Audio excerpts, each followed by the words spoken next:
Okay, one last video before I send you off to work on rolling without slipping. And that is the whole idea that there are conditions on the frictional force. There's conditions on the mu value in order to allow this to occur. So let's kind of re-examine the problem that we looked at previously, and that was a round object rolling down an inclined plane. If the assumption is that there's friction here, which is allowing it to roll at the same speed that it's translating, so that the two remain in lockstep, well, that has to be maintained under a dynamic condition because this round object is accelerating. And in order to accelerate linearly down the ramp, it of course needs the gravitational force. In order to accelerate from a rotational standpoint, it needs the frictional force. And of course, the frictional force has natural limitations on it because it's limited by the size of mu, by the percentage of the weight of the object that can actually be used. So what I want to do is examine that. Let's take a look at the limitations on mu to allow something that rolls down a hill to roll without slipping. We're going to have to look at this object in two ways, really two frames of reference. The first one is translational.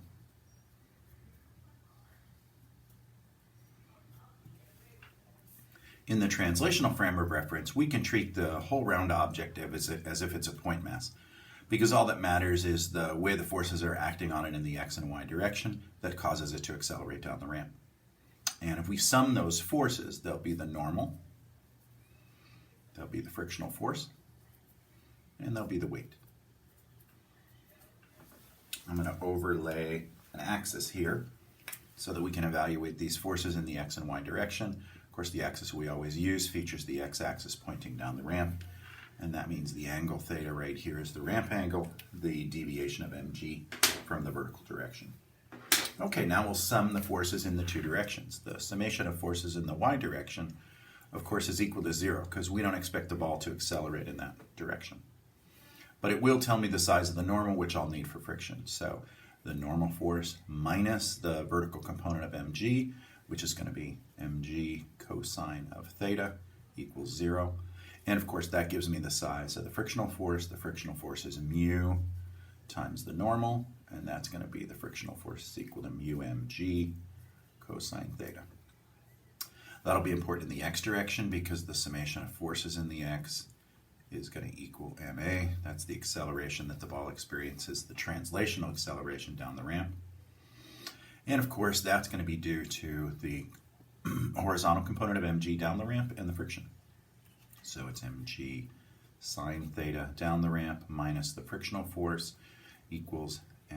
And then we can expand that. That's going to be mg sine theta minus mu mg cosine theta, and that equals ma. So I can rewrite that as A equals, and I'll drop the mass, it's part of everything, g sine theta minus mu g cosine theta. I could factor out the g, but I won't do that yet. So this is the acceleration that any round object experiences when it rolls down a ramp. Now, we have to do the same thing, except in a rotational frame of reference. So rotational. Now we have to consider the actual size and shape of the object because the rotational dynamics is going to depend on torque, and for torque I need the force in the radius. Fortunately, because this object is rotating about its center, two of the forces on it cause no torque. One of them is mg, because it passes through the center of rotation, it causes no torque. And the other one's the normal. It also passes through the center of rotation because it's perpendicular to the surface. That makes it perpendicular to the tangent line. And any line that is perpendicular to a tangent line to the edge of a circle is also a diameter so that it passes through the center. But the frictional force acts tangential to the edge, so it's certainly going to cause a torque. It'll be the size of the frictional force times the radius. They're perpendicular, so I don't have to worry about any sine theta. So the summation of torques is equal to I alpha, and those torques are just the frictional torque. So it's Fr, that's the definition of torque, equals I alpha. And I can fill in what the definition of friction was from the translational example. The frictional force doesn't change in size. Its impact on both the translational motion and rotational motion is the same. So it's mu r mg cosine theta is equal to I alpha, or alpha is equal to mu r mg cosine theta, all divided by I. So there is the rotational acceleration it will experience while a round object basically rolls down a ramp. Now, in order for it to roll without slipping, the mu value has to be large enough that it can provide for this angular acceleration at a rate necessary to keep up with the linear acceleration. And just like we had relationships between the translational velocity of this and the rotational velocity, we have a similar relationship between the translational acceleration and the angular acceleration, and that is that A is equal to alpha r.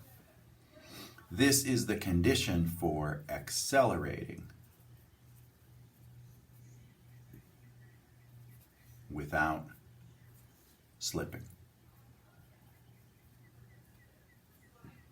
That is, if alpha r exceeds A, then it will start to over-rotate.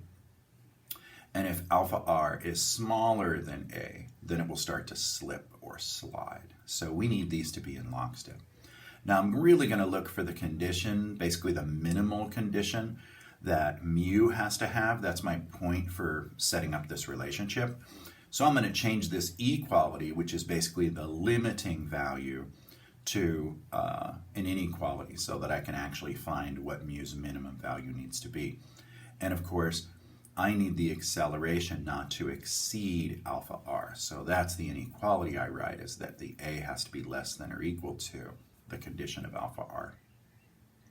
Okay, now we can plug these both in. So on the left side, I'm going to put g sine theta minus mu g cosine theta.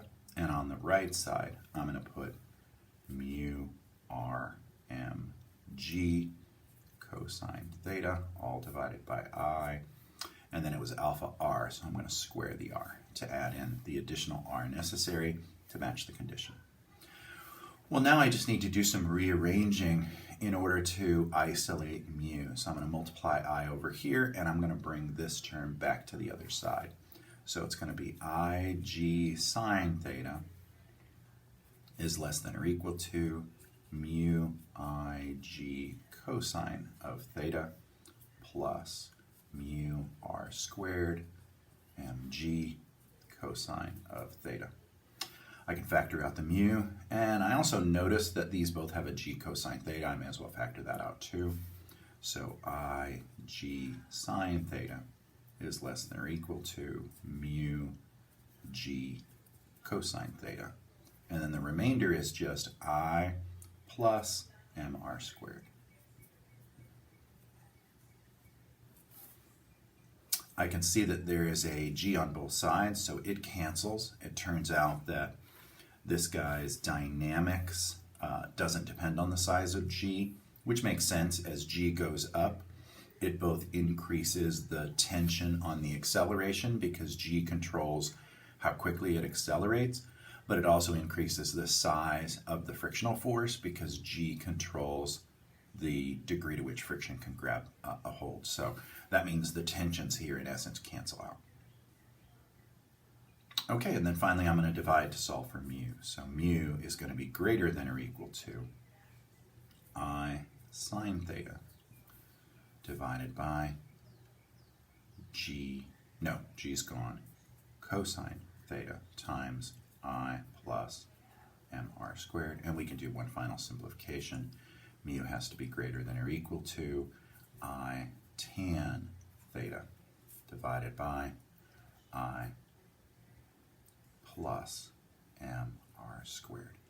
And then we can do one little fancy bit that actually just makes it easier to look at, and that is I can divide numerator and denominator by I, and that will make it mu equals tan theta, oh, not equals, greater than or equal to tan theta divided by 1 plus mr squared over I. And that's the condition that allows for this rolling without slipping down an incline. This is a minimum value that mu has to take on. If mu is greater than or equal to the tangent of the angle divided by 1 plus mr squared, m being the mass of the round object, r squared divided by I, then the object will indeed roll without slipping. But if mu doesn't meet this minimum condition, then the linear acceleration will exceed the angular acceleration and it will begin to slide down the ramp.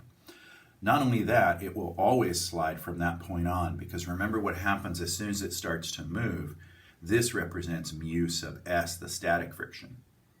This will drop down to mu sub k as soon as there's relative motion between the surfaces, which means the size of the angular acceleration will decrease because its mu value will go down. And that means the linear acceleration will always outpace the angular acceleration as soon as it begins to slip.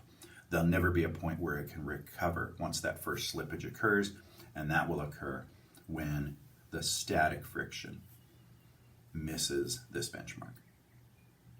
Okay, that's it for today's lessons. With this combined with the conservation of energy problem we did earlier, you should be able to easily handle tonight's quest.